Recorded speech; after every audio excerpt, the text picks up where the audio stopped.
এই ফেলু, আজকে তোর স্কুলে আসতে দেরি হলো কেন রে? আর বলিস না রে ভাই, সাইকেলের চাকা পাংচার হয়ে গেছিল। তারপরে আবার কাদার পাশ দিয়ে আসতে গিয়ে স্যারের গায়ে কাদা ছিটিয়ে গেছিল। স্যার আজকে আমাকে বোধহয় বকাবকি করতে পারে। এই ফেলু, তুই এমন ভাঙা সাইকেল নিয়ে স্কুলে আসিস কেন? একটা নতুন সাইকেল কিনতে পারিস না? টাকাটা কি তোর বাবা দেবে না তোর গার্লফ্রেন্ডের বাবা দেবে? এই একদম বলছি, বাবা তুলে কথা বলবি না। এই ফেলু, তোরা নিজেদের মধ্যে ঝগড়া কেন করছিস? সাইকেলটা সারাই করে নিলেই তো পারিস। সারাইয়ের পয়সা তো লাগবে রে। হ্যাঁ, তো বাবার কাছ থেকে চেয়ে নিবি। না হলে তোর গার্লফ্রেন্ডের বাবার কাছ থেকে চেয়ে নিবি। মৌটুসি, তুই তো মুখটা বন্ধই রাখ।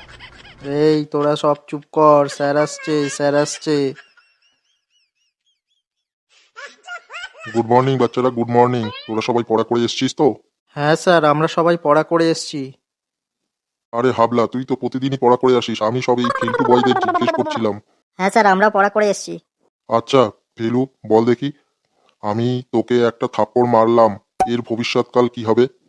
স্যার, এর ভবিষ্যৎকাল বিকালে বাড়ি ফেরার সময় আপনার মোটর সাইকেলের চাকা পাংচার করে দেব। এই রে হারামজাদা, তোর এত বড় সাহস, তুই আমার মোটর সাইকেলের চাকা পাংচার করে দেবি? না স্যার, আপনি যেটা বললেন বাক্যটা, তার আমি ভবিষ্যৎকাল বললাম। ও তাহলে ঠিক আছে, বস বস। আচ্ছা ঘন্টু, তুই বল দেখি, ভাষা কাকে বলে? স্যার, ভাষা মানে মনের ভাব প্রকাশ করাকে ভাষা বলে। উদাহরণ দে দেখি। শালা, আমাকে প্রতিদিন মারিস, আমার কি ব্যথা লাগে না? এই তুই কি বললি? এত বড় সাহস? না স্যার, আমি তো মনের ভাব প্রকাশ করলাম। ও তাই বল, আমি ভাবলাম তুই আমাকে কিছু বললি।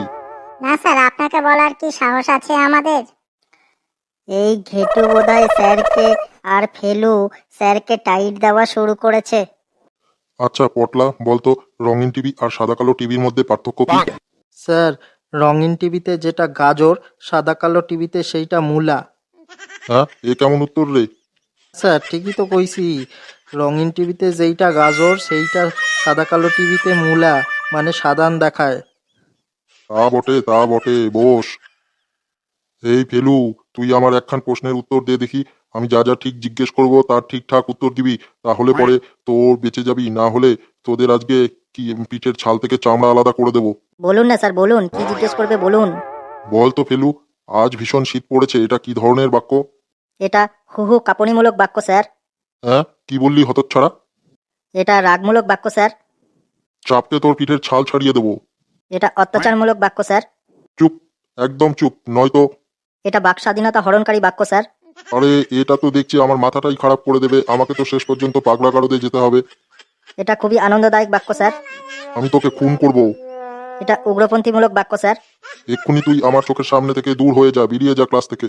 এটা অসভ্যতামূলক বাক্য স্যার। হে ভগবান, কোন দিকে যাব আমি?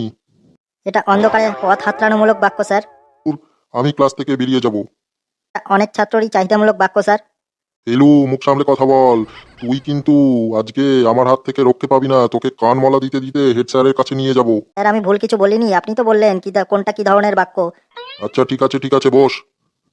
ফেলু আজকে চালিয়ে খেলছে, চালিয়ে যা ফেলু, চালিয়ে যা। স্যারকে লেজে গোবরে করে অজ্ঞান করে পাঠাতে হবে।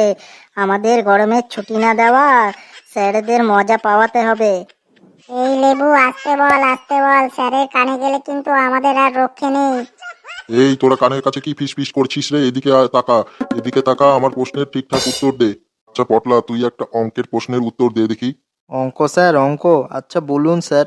ধর, ঢাকা আর দিল্লির মধ্যে দূরত্ব ১,৫০০ কিলোমিটার। একজন লোক ঢাকা থেকে ১৫০ কিলোমিটার বেগে একটি গাড়ি নিয়ে রওনা দিল দিল্লির দিকে। আর একজন লোক দিল্লি থেকে ১০০ কিলোমিটার বেগে গাড়ি নিয়ে ঢাকার দিকে রওনা হলো। তারা কোথায় দেখা হবে বল? স্যার, জেলখানায় দেখা হবে, জেলখানায়। জেলখানায় কি করে রে? জেলখানায় কি করে? স্যার, এত জোরে গাড়ি যদি চালায়, তাও আবার ঢাকা থেকে দিল্লি, মানে বর্ডার পারের ব্যবস্থা আছে। আবার দিল্লি থেকে ঢাকা, তার মানে পাসপোর্ট চেকিং এর ব্যাপার আছে। এত জোরে গাড়ি চালালে তো কাস্টম পুলিশ ধরে জেলে পুরে দিবে স্যার। বাবা কি সুন্দর উত্তর! তোদের উত্তর শুনে আমার মাথা গুইয়া পড়ে যায় আমি। আচ্ছা মৌটুসি, তুই বল দেখি, তোর বাবা শতকরা 10 টাকা সুদের হারে 500 টাকা ব্যাংক থেকে লোন নিল। 1 বছর পরে তিনি ব্যাংকে কত টাকা দেবেন?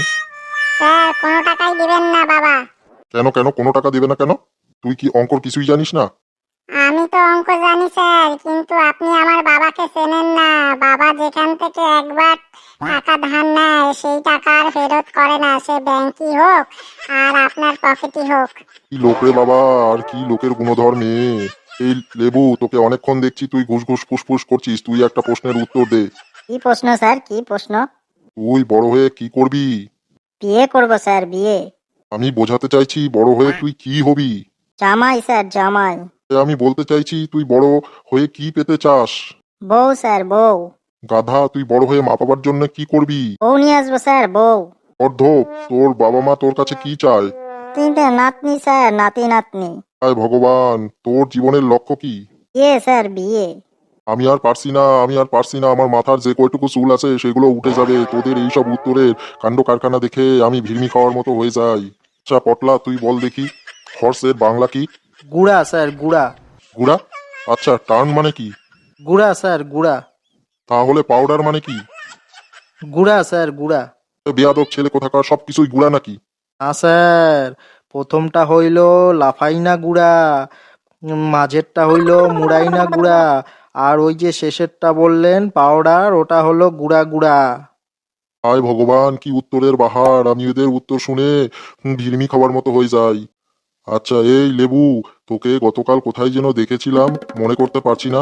কাকে স্যার, আমাকে? হ্যাঁ হ্যাঁ, তোকে তোকে কোথায় যেন দেখেছি, কোথায় যেন দেখেছি, মনে করতে পারছি না। স্যার, আমি তো গতকাল আপনাকে স্কুল থেকে পালিয়ে যাত্রা দেখতে গিয়েছিলাম, সেইখানেই দেখেছিলাম। আরে চুপ চুপ, আস্তে আস্তে। লেবুরে, তুই তো ফাটিয়ে দিচ্ছিস রে, ফাটিয়ে দিচ্ছিস। তুই দেখে যা ঘেটু, দেখে যা, স্যারকে যদি লেজে গোপরে করে না পাঠিয়েছি। এই তোরা ফিসফিস বন্ধ কর, কিপ সাইলেন্স, কিপ সাইলেন্স। আচ্ছা তোদের আমি রচনা পড়ে আসতে বলেছিলাম, সাইকেল। এই যে বর্তমান দিনে এত চারিদিকে প্রদূষণ হচ্ছে, আমি তোদের বলেছিলাম যে এমন একটা যানবাহন যা কিনা আমাদের পরিবেশ রক্ষায়, পরিবেশ বান্ধব হয়, এমন একটা যানবাহন নিয়ে রচনা লিখতে। আর সেই রচনাটা তোরা আজকে মুখস্থ করে আমাকে বলবি তোরা করে এসছিস কি। হ্যাঁ স্যার, আমি কিছুটা করেছি স্যার। ওই সাইকেল মানে আমার সাইকেল আছে তো, সেই সাইকেলটাকে নিয়ে একটা রচনা লিখেছি।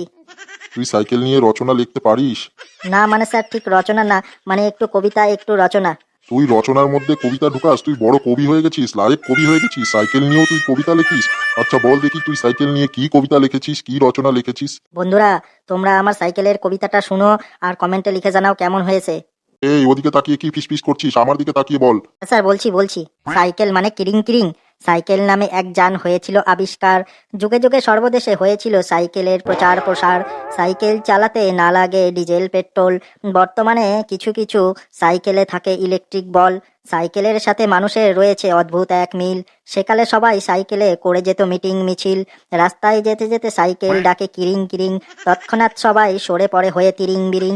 সাইকেল নিয়ে এক বিখ্যাত গান হয়েছিল এককালে, পূর্ণদাস বাউল গায় সে গান হাসি মাখা গালে। বলে সাইকেলের দুদিক চাকা মধ্যে ফাঁকা, চড়বি কে ভাই চড়বি রোমিওর সাইকেলে। জুলিয়েটের বাবা ভাবে মেয়ে কখন যে সাইকেলে পালাবে। সাইকেল কিনতে লাগে না কোনো রেজিস্ট্রেশন, কখনোই দিতে হয় না প্যান আধার প্রদর্শন। বর্তমানে বাংলার সাইকেল হয়েছে বিখ্যাত, ভারতের সাইকেল পাওয়া যায় খুলনায় অখ্যাত। সাইকেল নামে এই উপাখ্যান হইল সমাপন। থাম থাম, আর আকাশ না, সাইকেল এবার পাংচার হয়ে যাবে। তোর এইসব সাইকেলের রচনা শুনে, মানে কবিতা শুনে আমার মাথা বিমড়ি খাচ্ছে। তুই বড় লায়েক কবি হয়ে গেছিস, আমার মাথার যেটুকু চুল আছে সেটুকু উঠে যাবে। আমি এবার যাই, তোদের পরের স্যার আসবে ক্লাস নিতে। ও ফেলুয়ার যা দিয়েছে না স্যারকে, লেজে গোবরে করে একদম পাঠিয়ে দিয়েছে। আরে লেবু, ফেলুয়ার সেই দিয়েছে, একেবারে বাউন্ডারির বাইরে ছক্কা আঁকিয়ে দিয়েছে। আমি এখন আসি রে। বন্ধুরা, তোমাদের সাইকেলের কবিতাটা কেমন লাগলো কমেন্ট বক্সে লিখে জানাবা, আর ভিডিওটা খুব খুব করে শেয়ার করবা, একের বারের বেশি বারবার দেখবা, আর আমাদের চ্যানেলটা সাবস্ক্রাইব করবা। পরবর্তী ভিডিওর জন্য অপেক্ষা করো। ভালো থাকো, সুস্থ থাকো, হাসতে থাকো।